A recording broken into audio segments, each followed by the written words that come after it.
Hello guys, samahan niyo po pala ako na gawing palda-tube ang leggings na 'to. Hindi po kayo judge, wala po akong aral sa pananahi.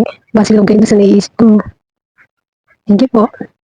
Una ko pong ginawa, ginupit ko po muna yung pinakataas ng leggings para siya po yung magiging pinakang palda. Medyo nahirapan po akong maggupit kasi medyo puro na yung ganito yung gamit.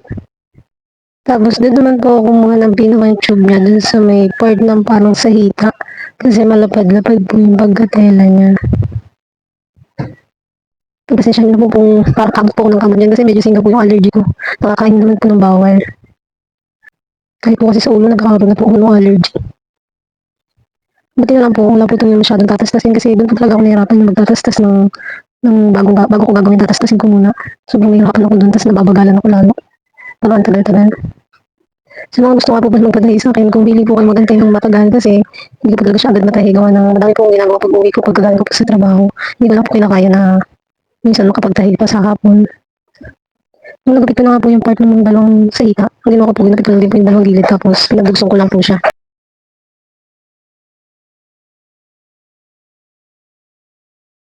At ito na nga po, tinatahi ko na po siya. Antok na antok na ako dyan kasi mga bandang alas 11 ko na po yata ito tinatahi. Sobrang antok na ako dyan pero pinipilit ko para matapos ko siya.